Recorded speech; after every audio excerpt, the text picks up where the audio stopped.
माँ की लाश थी एक और तो पत्नी की सांस अटकी थी। बेबसी की हद थी, आंखों में बस नमी ही नमी थी।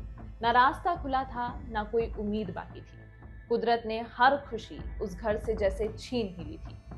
नमस्कार, मेरा नाम है अनुष्का राय और आप देख रहे हैं उत्तराखंड समाचार। यह घटना है उत्तराखंड के बागेश्वर जिले की, जहां कपकोट क्षेत्र के अंतिम गांव कुआरी से एक बेहद मार्मिक और चिंताजनक घटना सामने आई है, जहां जंगली मशरूम खाने से एक महिला की मौत हो गई, जबकि दूसरी की हालत गंभीर बनी हुई है।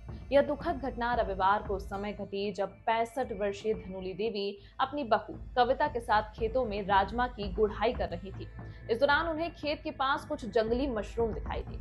अनुभव और जानकारी की कमी के चलते उन्होंने इन्हें तोड़कर दोपहर को रोटी के साथ सब्जी बना ली। भोजन के कुछ ही घंटों बाद दोनों की हालत बिगड़ गई।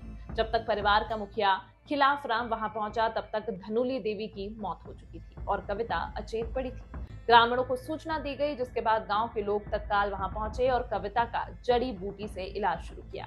2-3 बार उल्टियां होने के बाद उसे होश तो आया, लेकिन हालत बेहद नाजुक बनी रही। दुर्भाग्यवश गांव की ओर आने वाली सड़क अबुआ अंधेरे के पास भूस्खलन के कारण बंद पड़ी हुई है, तो इसके कारण एम्बुलेंस गांव तक नहीं पहुंच सकी। अस्पताल की दूरी सड़क बंदी के कारण करीब 6 किलोमीटर पैदल रास्ता बन चुकी है।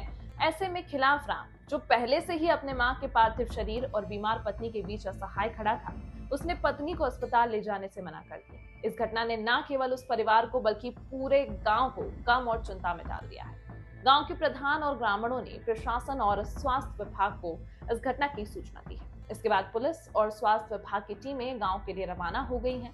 स्थानीय प्रशासन ने भरोसा दिलाया है कि जल्द से जल्द चिकित्सा सहायता गांव तक पहुंचाई जाएगी।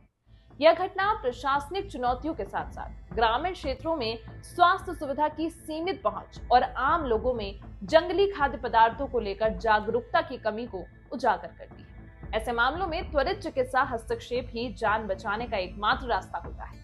घटना के बाद ग्रामीणों ने प्रशासन से मांग की है कि भविष्य में इस तरह की घटनाओं से बचने के लिए गांव में जन जागरूकता अभियान चलाए जाएं और सड़क मार्गों को सुचारू रखने के लिए विशेष कदम उठाए जाएं।